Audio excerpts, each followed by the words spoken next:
সেনা প্রধানের সাথে বাংলাদেশের প্রত্যেকটা মানুষ আছে। এই 2 টাকার এই টোকাইগুলো যখন সেনাবাহিনীর দিকে আঙুল তুলছে, তখন তারা বসে বসে কি করছে, কি দেখছে, কি চায়, আর কি দেখতে চায় তারা? তাদের প্রত্যেকেরই একটা প্রশ্ন যে আমরা কিভাবে ফিরবো। আমরা কিন্তু অলরেডি ফেরার পথে। আপনি এই যে কাশ্মীরে যে পাকিস্তানের জঙ্গি হামলা আর বাংলাদেশে আইএসআই এর ঘাঁটি, এই পুরো ব্যাপারটাকে মাথায় রাখবেন, আলাদা করে দেখার কোনো জো নেই। যখন অ্যাকশন শুরু হবে তখন ওই আশেপাশের চামচিকাও এখান থেকে কাটা পড়বে। ইঙ্গিত, মেটাফোর বললাম, মেটাফোর বুঝবেন। সো আলটিমেটলি যেটা হচ্ছে যে এই যুদ্ধে অনেক কিছুকেই প্রাণ হারাতে হবে।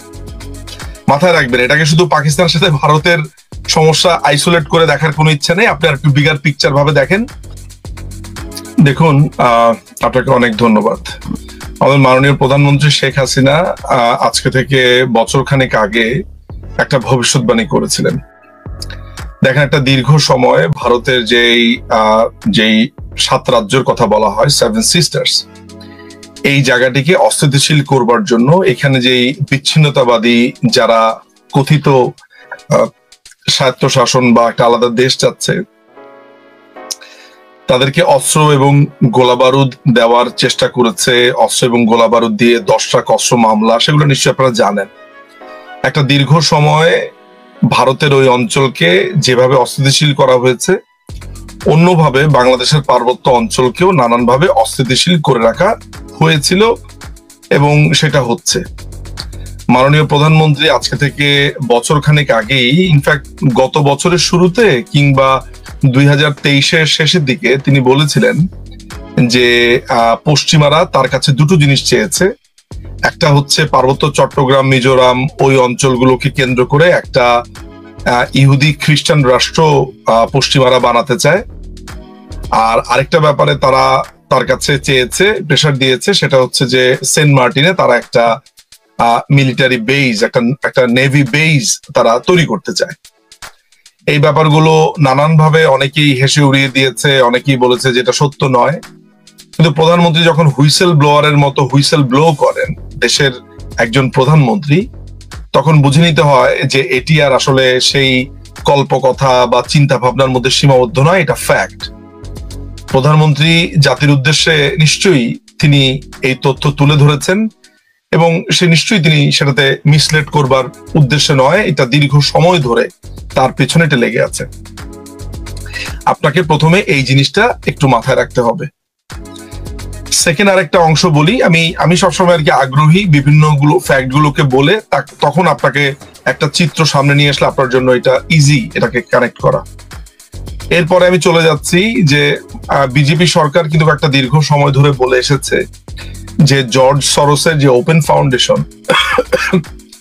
এই জর্জ সরোসের ওপেন ফাউন্ডেশন তার বিরুদ্ধে একটা স্মিয়ার ক্যাম্পেইন চালিয়েছে বিজেপির বিরুদ্ধে, বিশেষ করে শ্রী নরেন্দ্র মোদীর বিরুদ্ধে। এই একই ওপেন ফাউন্ডেশনের যেই জর্জ সরোস বাংলাদেশে যেই মার্কিন কুটা হয়ে গেল, যেই বড় ষড়যন্ত্র হয়ে গেল সরকারের বিরুদ্ধে, সেটার পেছনে এক ধরনের বড় অর্থদাতা এবং বড় ধরনের পরিকল্পনাকারী হিসেবে আমরা ইতিমধ্যেই এটা জেনেছি। তাহলে এই জর্জ সরোসের ওপেন ফাউন্ডেশন আপনি মাথায় রাখবেন। আরেকটা জিনিস মাথায় রাখবেন যে ভারতের মিজোরাম, মেঘালয়, বাংলাদেশের পার্বত্য চট্টগ্রাম, এই অঞ্চলগুলোকে অস্থিতিশীল করবার জন্য উলফা, অনুপ চেটিয়া, 10টা অস্ত্র, এগুলো আপনাকে মাথায় রাখতে হবে।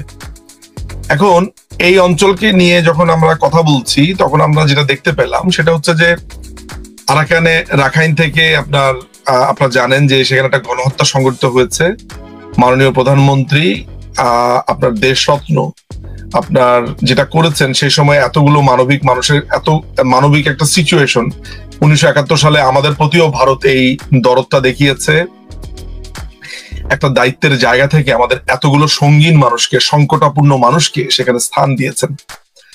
তো হিস্ট্রি আমাদের সাথে যেই বিবেচনা করেছে, যে সৌহার্দ্যপূর্ণ আচরণ ভারতের মাধ্যম দিয়ে করিয়েছে, সেই ইতিহাস যখন আমাদের কাছে দোরগোড়া এসে করা নাড়লো, আমরাও কিন্তু ফেলে দিতে পারিনি। ঘটনাচক্রে এর আগেও রোহিঙ্গারা বাংলাদেশে নানানভাবে ঢুকতে চেয়েছে, বিভিন্ন সরকার সেখানে বাধা দিলেও মাননীয় প্রধানমন্ত্রী কিন্তু মানবিক কারণে এই সঙ্গীন সংকটাপন্ন মানুষগুলোকে দেশে থাকতে দিয়েছেন। সাম্প্রতিক সময় কথা উঠেছে 1,80,000 রোহিঙ্গাকে নাকি ফেরত পাঠানো হবে, সেই গালভরা বলি। অথচ বাংলাদেশে উল্টা আরো 1,13,000 লোক এসে উপস্থিত হয়ে গিয়েছে। এই একই ঘটনার সাথে সাথে আপনার করিডোরকে উন্মুক্ত করে দিয়েছে। আমি আমার জীবনে কোনোদিন নাম শুনিনি মানবিক করিডোর বলে কোনো করিডোর হতে পারে। করিডোরের নাম শুনেছি, মানবিক করিডোর অর্থাৎ এই জিনিসটাকে পুরোপুরি। অথচ এই লোকগুলোই মাননীয় প্রধানমন্ত্রী যখন রোহিঙ্গাদেরকে থাকতে দিয়েছে তখন কত না সমালোচনা করেছে। এদের কোনো ম্যান্ডেট নেই, এদের কোনো আপনার ভোট দিয়ে তারা কোনোদিন ক্ষমতায় আসেনি, দখলদার একটা বাহিনী, ফলে তাদের কাছে জবাবদিহির কোনো কারবার নেই। যাই হোক, আমি সেই প্রসঙ্গ থেকে ফিরে এসে শুধু এইটা বলি যে আমি আপনাকে ভারতের ওই উত্তর দিকের ঘটনাটা বললাম, বাংলাদেশের পার্বত্য চট্টগ্রামের কথা বললাম, সরোজ ফাউন্ডেশনের কথা বললাম, এইবার এসেছি আমি রাখাইন এবং আরাকান আর্মির ব্যাপারটা নিয়ে। তাহলে খেয়াল করে দেখুন যে এই পুরো অঞ্চলকে কিভাবে নানানভাবে উত্তপ্ত করে রাখা হয়েছে।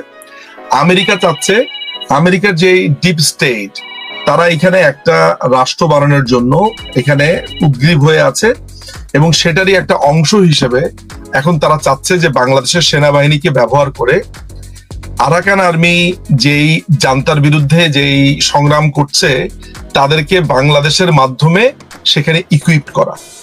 আমি জানি না আপনি জানেন কিনা যে আমেরিকা একটা বিপুল পরিমাণ অস্ত্রের চালান এই বাংলাদেশ আর্মির মাধ্যমে এই আরাকান আর্মিকে দেওয়ার চেষ্টা করছে।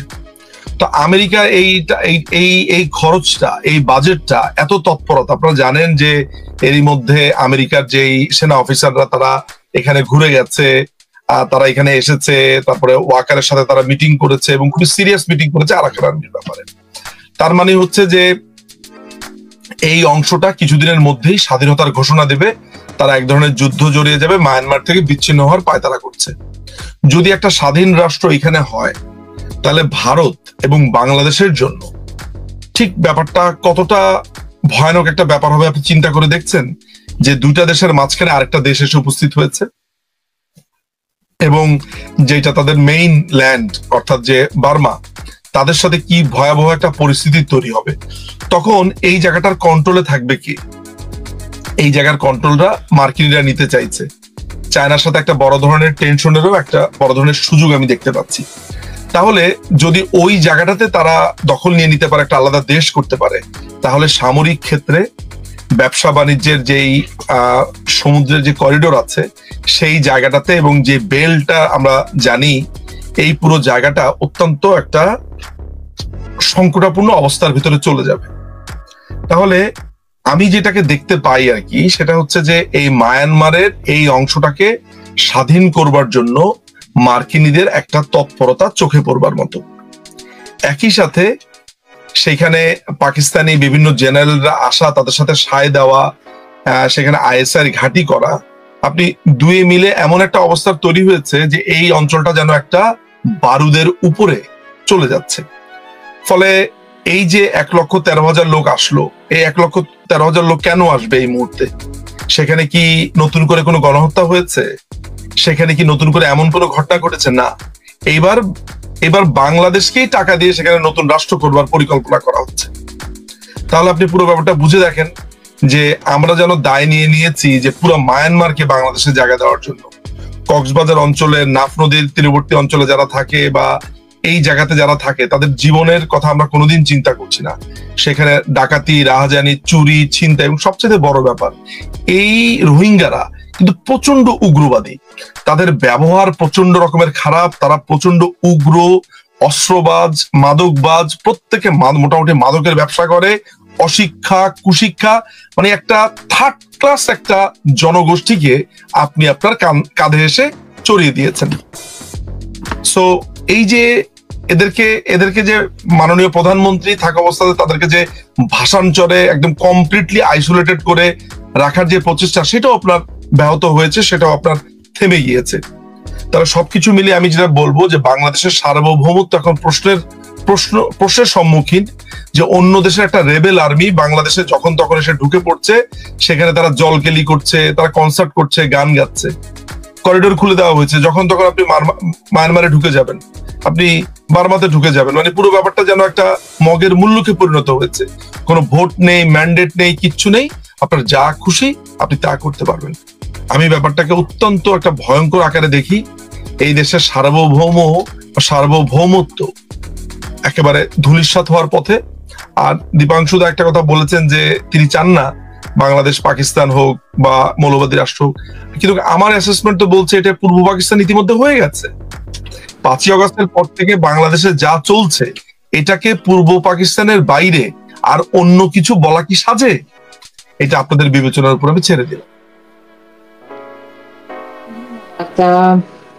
মজুমদার, আপনার কথায় আসলে দীর্ঘশ্বাস ফেলা ছাড়া উপায় নেই, আর খুবই আতঙ্কিত লাগছে, কারণ আপনি যে পরিস্থিতি ব্যাখ্যা করলেন তা থেকে এই জিনিসটা সুস্পষ্ট হচ্ছে যে আমাদের মাননীয় প্রধানমন্ত্রী যে ভবিষ্যৎবাণীগুলো করেছিলেন, কিংবা আমি বলবো যে তিনি যে আশঙ্কা প্রকাশ করেছিলেন, তাহলে এই আসলে বিষয়টা এরকম দাঁড়ায় যে আসলে অনেকে বলছে না যে লস্করে তৈয়বার সঙ্গে আসিফ নজরুল এরা বসেছে, তারপরে কিছু ঘটেছে। এখন মনে হচ্ছে যে নয়, আসলে এই লস্করি তৈয়বারাই এই সরকারকে, এই অবৈধ সরকারকে এখানে বসিয়েছে, এবং আমাদের মাননীয় প্রধানমন্ত্রীকে তারা সরানোর তাদের প্রধান কারণই ছিল।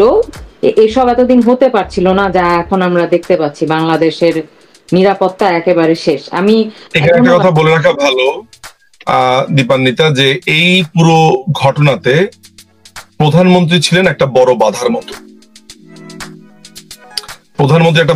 আমি কোট এবং আনকোট করছি। প্রধানমন্ত্রীর সাথে আমার একবার একটা কনভারসেশনে তিনি পরিষ্কার করে বলেছিলেন যে এখানে তো আমি একটা বাধা ছিলাম, আমি এই জায়গাটাকে স্টপ করে রেখেছি। এই যে চতুর্মুখী ষড়যন্ত্র, তিনি তার একটা কথা তিনি স্পষ্ট করে আমাকে বলেছেন যে দেখো, বঙ্গবন্ধু যখন ছিলেন, বঙ্গবন্ধুর একটা নীতি ছিল যে আমরা এমন একটা রাষ্ট্র, যেই রাষ্ট্র কারোর সাথে কোনো ধরনের শত্রু ভাবাপন্ন অবস্থাতে যেতে পারবো না। বঙ্গবন্ধুর এটা ছিল আদর্শ, কারোর সাথে শত্রুতা নয়, সকলের সাথে বন্ধুত্বপূর্ণ সম্পর্ক, এক্সেপ্ট পাকিস্তান। আচ্ছা, এখন ঘটনা যে এই জিনিসটা দাঁড়িয়েছে সেটা হচ্ছে যে মাননীয় প্রধানমন্ত্রী কিন্তু সবসময় যেটা করেছেন, একটা ব্যালেন্স করেছেন, যে তিনি কখনো মানে ব্যালেন্স শব্দটা আমি বললে মনে হয় এটা চালাকি ব্যাপারটা আসে, আমি আসলে ওই অর্থে বলছি না। আমি যেটা বলছি, প্রধানমন্ত্রী সবসময় চেষ্টা করেছেন যে মৌলবাদ যাতে কোনো একটা দেশকে সংকটাপূর্ণ অবস্থা না নেয়।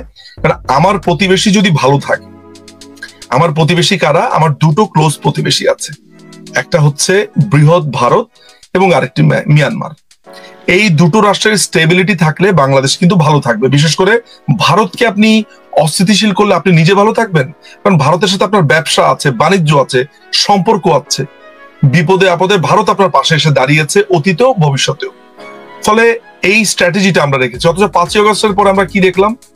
মনে হচ্ছে যেন আমি পায়ে একটা লাথি মেরে মেরে আমি তাকে শত্রু বানিয়েছি। ফলে প্রধানমন্ত্রীকে সরানো ছাড়া জর্জ সরোজদের ওপেন ফাউন্ডেশনের আর কিছু করার ছিল না। এটাই ছিল মহাপরিকল্পনা। সরি, আমি ইন্টারাপ্ট করলাম, এটা বলার ছিল, আসলে যোগ করার ছিল। হচ্ছে যে মাননীয় প্রধানমন্ত্রী এই মুহূর্তে দল গোছাচ্ছেন, সিম্পল অ্যাজ দ্যাট।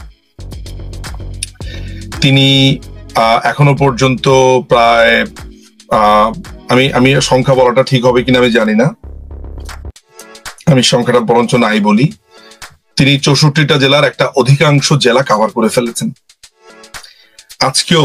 আজকেও প্রধানমন্ত্রী দুপুর 2টা থেকে শুরু করে আজকে মনে হয় তিনি 2টা জেলা কভার করেছেন, নাকি আজকে একটা জেলা মনে হয়, একটা লম্বা মিটিং তার ছিল। মানে আমি জানি ব্যক্তিগতভাবে আজকে নেত্রী লম্বা একটা মিটিং করেছেন। তো এন্ড অফ দ্য ডেতে উনি এইভাবে একটার পর একটা জেলা কভার করছেন, নেতৃবৃন্দের সাথে কথা বলছেন, তাদেরকে ইনস্ট্রাকশন দিচ্ছেন। একেবারে তৃণমূল পর্যায়ের একজন কর্মী থেকে শুরু করে একজন সমর্থক তাকে সরাসরি বলতে পারছেন, রিচ করতে পারছেন, তার থেকে নানান ধরনের পরামর্শ নিতে পারছেন।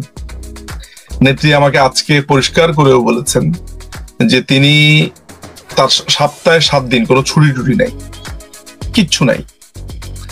মানে এমন একটা অবস্থা হয়েছে যে মাঝে মধ্যে আমার কাছে নিজেকে খুবই সৌভাগ্যবান মনে হয় যে যে সময়টুকু পাই, যে সময়টুকু কথা বলতে পারি, এটা অনন্য। মানে মনে হয় যে এটা ব্লেসিংস যে উনি এত ব্যস্ততার মধ্যে সময়। তো আলটিমেটলি কেন এই কথাটা বলছি, এই কথাটা বলবার একটা বড় কারণ হচ্ছে মোদ্দা কথা যে দলটা তিনি গোছাচ্ছেন। অনেকেই একটা প্রসঙ্গ আনেন, অনেকে একটা প্রসঙ্গে আলাপ করেন যে দলের একটা structure, shadow government, shadow ministry এভাবে তৈরি করা। প্রত্যেকটা জিনিসই তার সময় অনুযায়ী হবে। এই মুহূর্তে আপনারা দেখতে পাচ্ছেন যে আমাদের আওয়ামী লীগের নেতা কর্মীরা বিভিন্ন ছোট ছোট মিছিল, ছোট বড় মাঝারি সাইজের বিভিন্ন রকমের মিছিল বের করছে, তৎপর হচ্ছে। আমাদেরকে আটকানোর জন্য অ্যান্টি আওয়ামী লীগ ফোর্সরা বা অ্যান্টি বাংলাদেশ ফোর্সরা কিভাবে তৎপর হয়েছে সেটা দেখেছেন। আজকে আমাকে দুজন জেলার দুজন ব্যক্তি বলেছে মাঠ পর্যায়ে আওয়ামী লীগের জনপ্রিয়তা ক্রমাগতভাবে বাড়ছে, সাধারণ মানুষ জিভে কামড় দিয়ে এক ধরনের লজ্জা অনুভব করছে যে এটা আমরা কি করলাম।